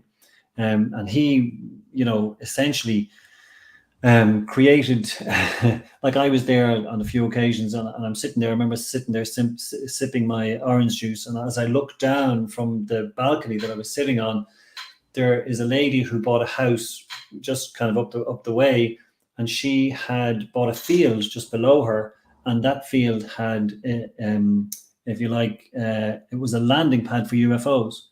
Because she figured, she figures that at some stage something's going to land here, and we did talk about UFOs earlier. We did, yes. Yeah, And she is, and she may still live there. I don't know, but when I was there last time, I was there maybe 10 years ago. So we all know that this is the field where the UFO is going to land at some point in time. Because she's prepared it. Yes, exactly. Now, Lincoln is so he's now obsessed with this. Believe it or not, what Lincoln actually does is he moves to France. He speaks very good French, and he only died. So he died in a village that's quite close to Rennes-le-Château. And interestingly, just as a little aside, we were there on one occasion, and I was always interested in the mystery, but I wasn't one of those crazy guys who would bring a metal detector and a spade or a shovel. Ask who has a metal detector in this house that they got for their birthday. That's not me. Metal detectors are good. I've used them. It's pretty cool, actually. Absolutely, yeah. But you just don't wander into a village that you're not supposed to dig in. Well, I was just gonna say, what are you gonna do if you find something you can't dig? They're very sensitive to any sort of digging at all in Rennes. I guess. Yeah. But anyway, so he became such a big icon in this whole story. He moved there. He lived the rest of his life there. And there are lots of people who will move to Rennes-le-Château or the area because of this. Now, I would go because of the landscape and the amazing place that Rennes is, and the beautiful weather, because the south of France is really lovely. But we're going to just go back now, just to, if you don't mind, to the church. Because wherever you want to go. Perfect, because some of the things that happen in the church are very unusual. So we're laying the stage for this, because like I said, if you're just tuning in, I should remind people you're listening live to the Angel Rock with our returning guest and good friend of ours. The Della's here with us. He's just joined us after work, and I appreciate that, because I know he works hard and comes home. He's very tired, so I'm glad he's here. And we've got our good friend, Tom Reilly. So what we're doing is we're setting the stage for a series we're going to be doing. We're trying to do them together, but the Dell and I have a show on a different night, so we may kind of pick up on different nights where we can fit this in, but we're setting the stage for this, the history for as we know it and what we've seen through the research so far. So it may seem a little convoluted, a little bit difficult to follow, but stick with us. I'm also going to post the links to the videos we've been referencing that Tom was so kind to share with me before the show. So you too will see where we're coming from with this, but I promise you it's all going to connect. Sorry about that. I wanted to add that in there, Tom. Not at all. And a big thing I think that I've read about and I've watched about is the architecture is like you said there before, hidden things in the architecture, and then also in the paintings too, of places. So there's sort of like a double scale thing there, and then with these sort of secret hidden. You don't call them cults. Well, you don't call them cults. They're groups or secret communities that were sort of around there, and if you're a part of it, you would look at something. It's like looking at a stop sign. You would see it and you would understand it, but nobody else would. No, that's exactly, no, like we talked about the Cathars, or Cathars, like you said, right, Cathars. And then we talked about the Priori Sion. We talked about a few things, but we didn't really talk about the churches. So I'm glad you're going back to the church, because I want to hear more about this church and the churches involved. Yeah, I think the church is, it's a hugely significant aspect of this story, because again, like I've been there and I understand the church, and I've touched it, I've walked into it, I've so many times, I've stood in it alone, I've looked around the church, I've felt, so many different feelings in that church. You know yourself, when you go into a church, you walk straight through the door and the whole world outside is gone. Disappears. This atmosphere, whatever is created in these old buildings, is just hits you. And just gonna go. It says just the comment on that part there is that the way they were built and set up, they were set up that you wouldn't need a microphone or anything like that. They were set up so that your acoustics went through. Yeah, and it's sort of, we don't do this anymore when we build things, but they were just set up that way, and it was so clever. So clever. Yeah, and these, this isn't a big. It's actually like one of the aspects of it was the church that belonged to the castle, so it wasn't the village church. But by the time Saunier arrived in the village, it happened to be the village church because the other church had burnt down, and so it was the village church at that time. So anyway, Saunier inherited a very dilapidated building. Yes. It needed restoration of some sort. But what he did was he decorated it in his own style, shall we say. Some of the anomalies are quite remarkable. When you step inside the door, there's a statue of the devil immediately on your left-hand side. And then we got demon in that, not spelled the same way. That true. would be the old way. Never mind. I understand that it is fictitious, but Dan Brown's second book is Angels and Demons, isn't it? That's correct. It is indeed Angels and Demons. Yes, that's right. Yeah. There's got to be something to this. Yeah, you just didn't put it there for no reason. Absolutely. And these things, back in the day, we were saying earlier on, Del, that this guy was only on a salary of 900 francs a year, but he spent something like $5 million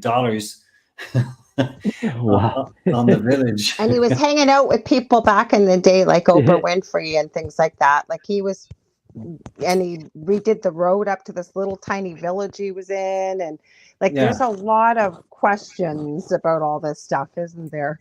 And I was just saying, if you won the lotto, one of the first things you wouldn't think of is to go out and improve the roads. But no, this is what... you don't want people coming there. Can you give me some money? I'm in dire straits, right? Yeah, I need to fix some potholes. So, but he got stuff custom made. This is the whole point. He didn't buy stuff off the shelf. And the thing about this is there are documents and receipts, and because he dealt with a lot of suppliers in Toulouse in France, who still had records of purchases that he made. So again, he's spending extravagantly. So you have a statue of the devil. Now, before you step into the church, and it's so quaint, you walk in down this lovely French alleyway and you appear in front of the church. And again, there's a famous photograph of him standing there in his vestments just at the front door, and you take all this in. And up at the top, just before you enter the Gothic arch, there's a statement, and it says, it's in Latin, and it says, "This is a terrible place." Oh, wow. Ooh. You would think we're walking into the Church of Satan almost. You would think, really, some of these things, what you're explaining. It's almost like that the Vatican church there. When you look from the back part there, it looks like a snake. Snake head, But what do there are what do these things mean? Like, what does terrible place mean? Like, what if you certainly wouldn't put that in front of a church in Ireland because people wouldn't go in. But he did. He put it there, and nobody really knows why. The word to discourage true people, everybody but true believers. I don't know. Well, maybe a part out of it is because the Catholic Church, the Vatican, very vilified Ireland, right? And they basically called them that they were leprechauns, small. Yeah, but we aren't in Ireland. Like we're in France. So we're in France, though. No. Oh, in France. Well, But I get what you're saying, but there has been an analysis of that sentence done, and the suggestion is that maybe the word terrible isn't what it means today. So it could be like kind of awesome. Terrible, if you know what I mean. It's like, or an anagram, maybe an anagram. Not so much an anagram as a different meaning, Lorilei. Do you know what I mean? No, I hear what you're saying, a different meaning, but I'm wondering too, could there possibly, with an anagram, rearranging all the letters, like was it in Latin that it was written, or? No, it's in Latin, but it could easily mean, if you substitute the word awesome, maybe you think, okay, that's a different No, and meaning. I hear what you're saying. I'm throwing out another theory, because I hear what you're saying. Yeah. Maybe it's like terribly good place to come. And I think that's what Tom is saying. But I said maybe too, with it being in Latin, maybe to like the code that we see that Lincoln discovered in the first place. And like, I'm just throwing ideas out. No, absolutely. Yeah. No, there's no question. And look, trust me, everybody who has looked at this in terms of people who are interested in it have analyzed every single sentence, every single step that Saunier made. and we haven't really gotten into so many things that he did, because he did so many peculiar things during his time in Has Rennes. anybody remote viewed? This is driving me crazy, because I know with remote viewing you can go back in time. I wonder if you went back in time just to see what you get. I'm curious to know what you mean there. Remote viewing? Yeah. Okay, so have you ever heard of the movie The Men That Stare at Goats with George Clooney? Yes. Okay, that is based on the United States remote viewing program, and it's supposed to now be defunct. Okay, but with remote viewing, some people can do it naturally, some people can be trained to do it. But it, because if you look at that, time is really happening all at the same time, right? It's a man-made concept. So past, present, future are the same.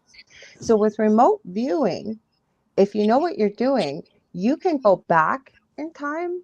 You can go forward in time, because I swear to God, and they've been proven scientifically, some people that are really incredible at this, 85 to 90% accuracy rate with remote viewing. It is mind-blowing. I have taken a course with it, for example. All I've been given is 12 numbers. And there's a process that you have to do. You go into, the way I was trained, go into a hypnotic state to get the mind in a theta level. And then you just go, you might feel like you're making it up, whatever it is, but there's some sketching. It doesn't have to be beautiful sketching. It's just using another one of the senses, right? And those numbers relate to famous places around the world, with the person that trained me how to do this. And and then what they do is they gather the facts from, because the person that taught me, Dr. Chuck Kennedy, he has teams, and he uses this like to solve cold cases, missing persons, like really good for good things. Okay, but my whole point is, somebody needs to apply that method to this, because you never know. That's what I'm thinking, because what he does is he doesn't let anybody talk to, we don't talk to each other. For example, I'm not part of the team. I just sort of took the training. I'd love to do it one day, but he takes a whole bunch from people all over the world, takes what they get, puts it together, and then with percentages, like, did he get, like, maybe, out of 10 people, 8 people got the same thing. Well, how did you all get the same thing? And pulls it in. But it could be done with something like this. I wonder if anybody's done it. Well, do you know what? That's an angle that maybe nobody has done, Lorilei. I don't know, but it certainly I haven't read about it. So it couldn't hurt, whether you believe in it or not, just to see what you got, or if you had a whole group of people remote viewing it separately to see what you got. Exactly. See what the percentage is, and if anything is worth taking from it. I think we should probably try that. we can do that. Remote view, and we can find the Holy Grail. Exactly. I have some people, like this lady has said, with treasure and stuff. There's one guy, for example, very, very quickly, I'm not getting off topic. There's one guy, Ingo Swann was one of their best remote viewers in the world. He's no longer alive. But Lynn Buchanan, he's getting quite elderly. He trains people, and Laurie Johnson trained under him. He was part of the remote viewing team with the military, and that one of the characters, the movie The Men That Stare at Goats, was based on. But anyways, the person he works with, Laurie, she talked about people use this like to find lost treasures, to find all kinds of things. And there was one guy in particular, for the longest time when he was alive, companies hired him because he could project into the future to see if their idea would be successful or not. He got quite wealthy from it because he was very accurate. That's kind of hair. Sounds crazy. Yeah, it does. Yeah, lots of crazy out there, but hey, it's worth a try, especially if we find the treasure. Well, you know what? I'm in. Well, this is the thing, though. Out of this whole part there, I know, like, these are all possibilities and stuff like that, and I know what I can't discount it if it does work or doesn't work or whatever. But I don't know. It's just if you think if this was something that was so important, like the Holy Grail, the Ark of the Covenant. We've talked a little bit about like that. That's right. The secret, the bloodline. Yeah. It says that some government or some agency would have already done this and already picked it up. So it's either there or not. Yeah, but look what Henry Lincoln did that nobody else. So at least they didn't put it out there, did they? I was thinking about that Indiana Jones, the end of the movie. He already brought Indiana Jones up with all this.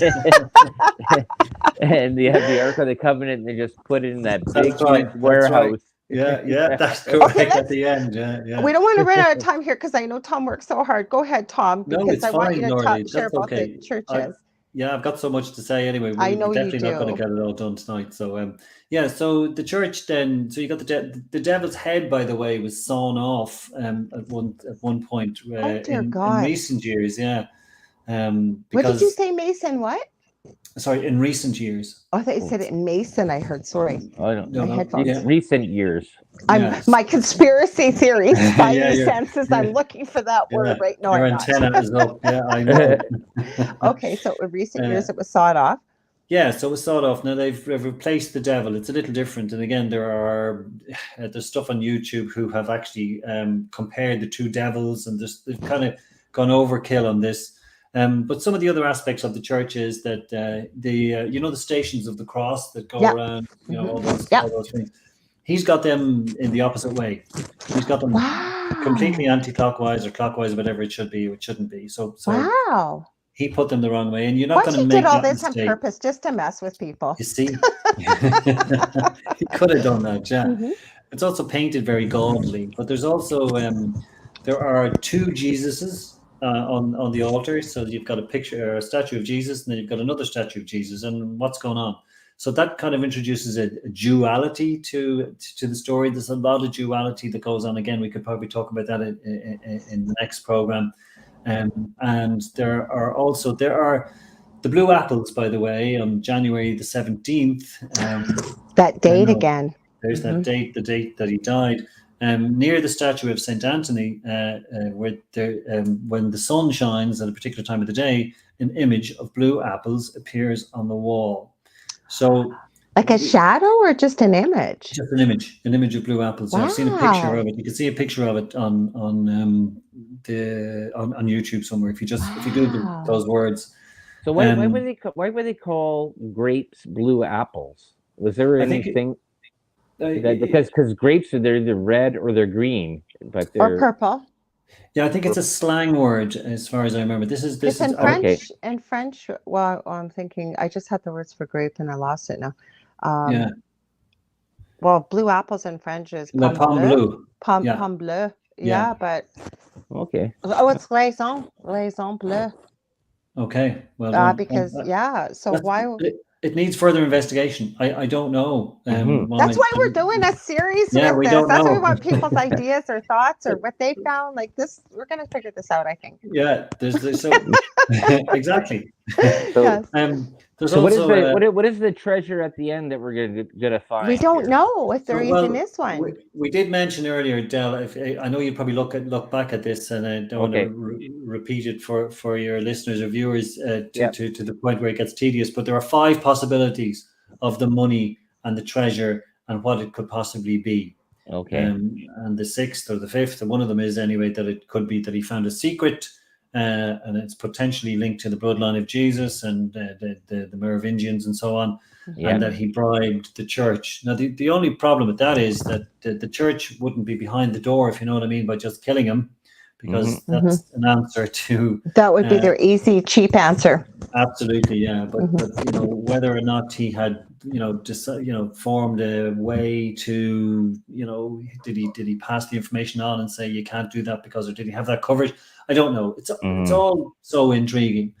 There's also a full moon in one of these images of Jesus's body being moved from the tomb, and apparently bodies where the Jews wouldn't move bodies at night. So that's another thing. Again, people have looked into this. That's another thing there too. Is with Saddam Hussein there when they had said that they had tossed him out of the plane. And he wasn't buried in the correct position. There's different parts of different. No, not Saddam Hussein. Saddam Hussein was hung. You're talking about the guy with the beard. What's his name? The whole war started after 9/11. What's his name? Bin Laden. Yeah. And then.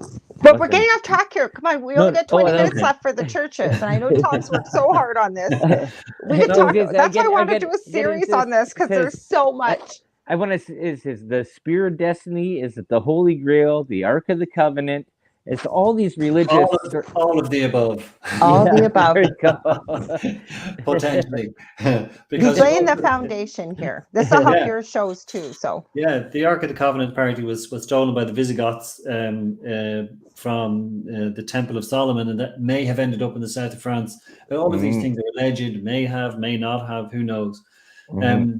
So getting back to the church is, again, you can go on YouTube and there's a film that would show you all around the church and all the different elements of what Saunier actually also painted some of the altar himself, which was interesting. Now, one of the things we mentioned earlier on, Dale, was when he was renovating the church, he found these parchments, and the parchments led him to find treasure, apparently. So immediately after renovating the church, he goes into the graveyard and he's digging, and he's doing a lot of digging, and he goes before away. It was banned.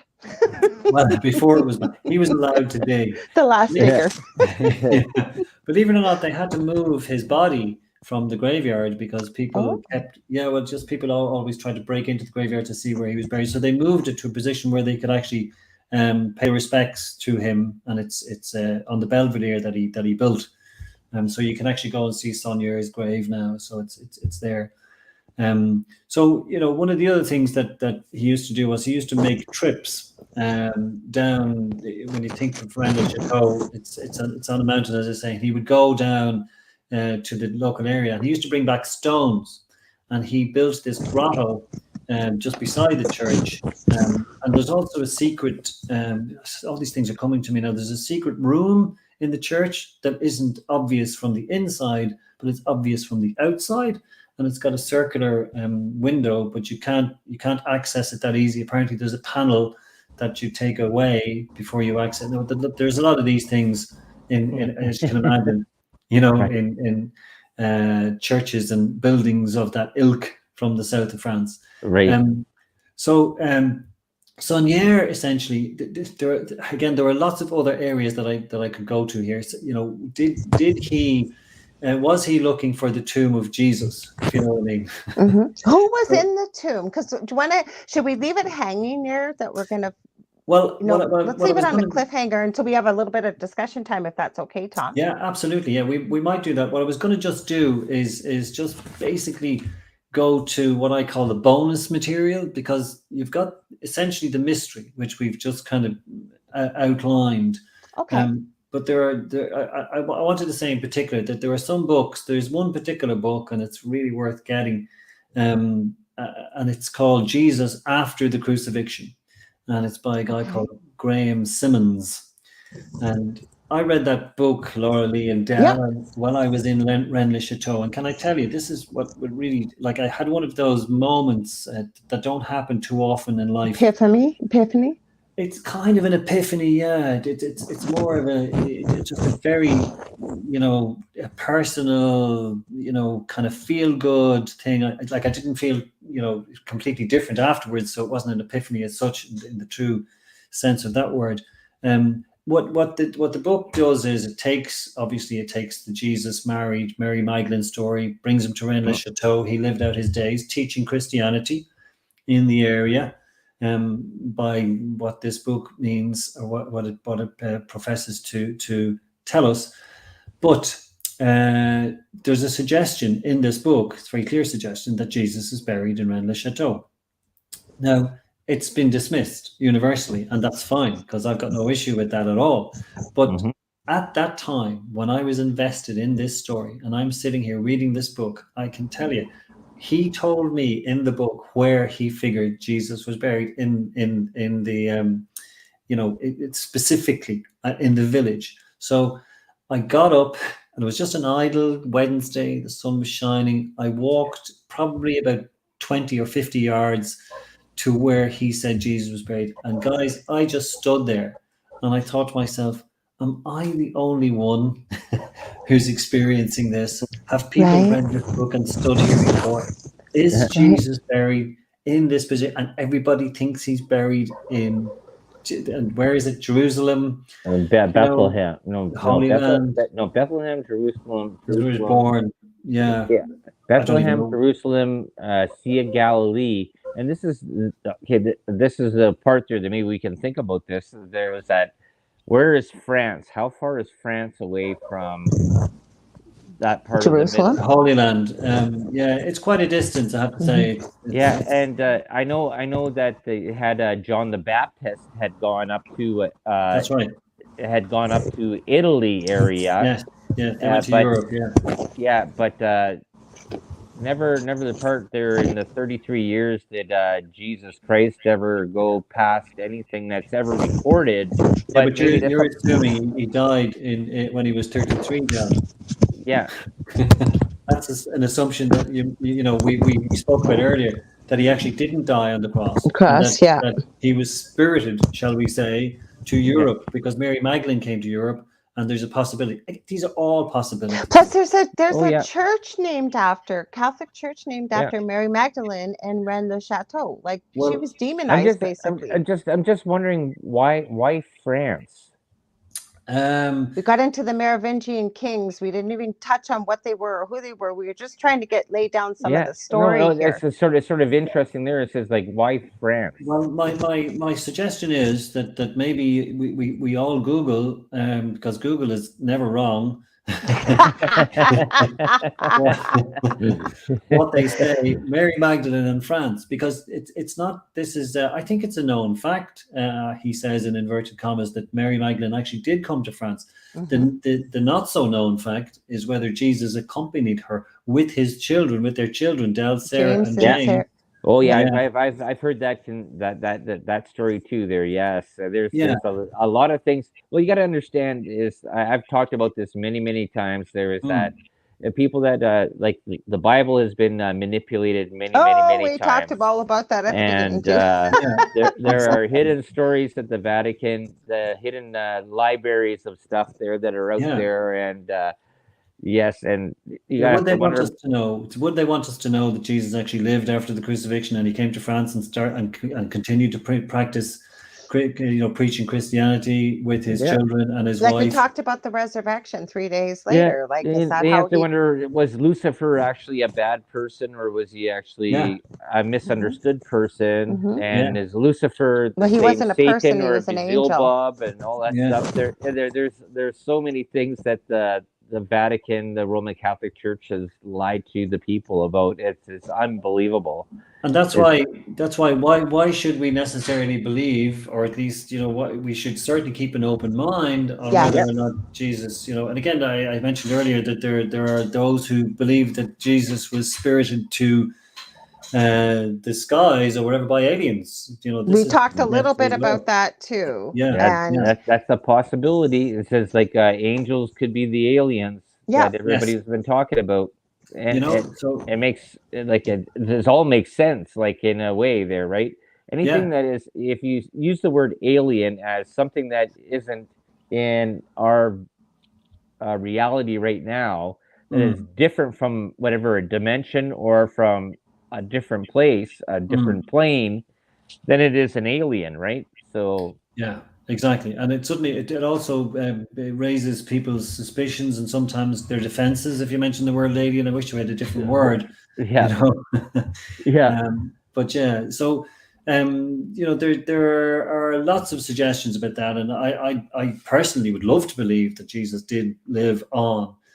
Just a couple of other things, again, conscious of the time. The Holy Place, which was the book that Henry Lincoln wrote, was superseded then in the 90s. I think in 1996, there were two guys who got together and looked at the parchments and looked at Lincoln's geometry, and their names were Richard Andrews and Paul Schellenberger. Now, these two guys are interesting because they then published The Tomb of God. So what they did was they went to the area, they took Henry Lincoln's geometry and took it a bit further to try and understand exactly, and using the parchments as their base. Okay. Because Lincoln didn't really get to his goal. He didn't find the treasure. He didn't really, work it all out, so to speak. But these guys thought they had worked it out. Now, there's a caveat in there because they were subsequently kind of discredited. But were they? Oh. So, yeah. Well, again, everything to me is open. But the Tomb of God is a very thick book, and it goes through in a lot of detail. Again, the painting, the shepherds of Arcadia. But what they conclude is that there's a mountain in the area that it's called Cardu. And if you, again, Google that, and the Tomb of God, you'll see that they conclude that Jesus is buried in a tomb in Cardu. Now, the only thing that they didn't find, which is huge, is the tomb. But gee, yeah, I wonder why that fell apart. It's kind of key. It's kind of key. Now, there's a BBC program called Time Watch, and this book sold huge. It was the #1 bestseller all over the world. And when they were kind of challenged by the journalists on Time Watch, things started to fall apart. One of the key things, Lorilei, that they honed in on were the 2 parchments, and they asked a simple question. They said to the guys, "So you've put a lot of store in these parchments and the angles that you get, like Lincoln did. Have you seen the originals?" And they kind of went, "No." So it's a good question. How did you do your geometry? Well, we did it from the copies in the book or the copies of whatever, But so how do you know they were correct? Well, so that's the thing. So the whole thing about, we mentioned Pierre Plantard earlier. I don't know if you heard that, Del, but he's claimed to be a descendant of Jesus, so existing in the bloodline. Yeah. Really? In the 1950s. Yeah, exactly. And how did he prove that? Well, that's we haven't got enough time to get it. We only got about 3 minutes because I want you just to leave us with something that we can build on for our next show. Because even if what I'm thinking of doing, guys, and we need to talk more about it, is we may be able to pre-record some shows. And Sundays, I know on our network, there's room. Maybe we can kind of fill in the details on Sundays or what. We're working it out. But Del's also going to be doing some of this on his show. Because, like I said, we had to build the foundation, and then we're going to start digging into a lot of the questions. Like Del asked, I'm dying. There's so many spider webs that go off of this. Okay, well, let leave us with what he wants to leave us with right here. Well, to be honest, I don't know. I've got so many choices, So the Tomb of God is the big one. Now, so I think this all takes us back oddly, to the Priory of Sion. And the Priory of Sion. I would love to go there next. That's not a place? I know it's not. I know it's not a place, an organization. Just thought it's an organization. Yeah. I'd love to go there next. I got to be careful what words. Yeah, exactly. Yeah. I know it's not a place. I know you do. So, what kind of happened, and this is where I might leave it, is that with the investigations that Lincoln did, and when he challenged Plantard and de Sade about the book, The Accursed Treasure of Braine le Chateau, there were certain documents, including all the Grand Masters of the Priory of Sion, who included Leonardo da Vinci. This is where this all comes from. And they seemed unrelated. I was when the video I was looking at. Yeah, that's right. Yeah, what the heck has he got to do? But throughout history, I think from the 12th century up, there were certain Grand Masters who were all significant individuals. Isaac Newton was another one. There were a guy called Debussy was another one. Robert Boyle, who was an Irish guy, oddly, who was a scientist. But the thing is, they can't be asked whether they were Grand Masters or not, because the Grand Masters anyway were keeping the secret of the bloodline. There's also a documentary called Bloodline, which we'll talk about in the next program, maybe, which was amazing. And because a guy called Ben Hammett showed us on film him going into a tomb, and maybe this is where I'll leave it, going into a tomb with the film and everything, and finding a tomb with a body in it and other artifacts that he reckons was the tomb of Mary Magdalene. Oh, there we go. Oh, Why don't we let's just say, leave it there, is Thomas. that true? Let's leave it there. Thank you so much, because I know you did so much work, because we're running out of time here. So very quickly, where can they find you, Tom? Oh, just Facebook, Lorilei. Yeah. It's Facebook. I'm a runner. Or your so you'll book see too, right? You can get your Oh, book the as book, well. yeah. Oh, to heaven, the book. I know this is in Oliver Cromwell, and we've done shows on this as well. So yeah, it is a brilliant book, but of course, so I just have to we're throw going that on in. to different. Thank you for being here. We're going to a different topic that's we're all passionate about. Deli, where can they find you? You find me Thursdays at 7 p.m. Eastern Standard Time, and Tom will be back on with me there on, I believe it's the And I might be 25th. sticking my nose in too. I'll Yeah. be quiet, but I want to get caught up. I don't want to miss anything.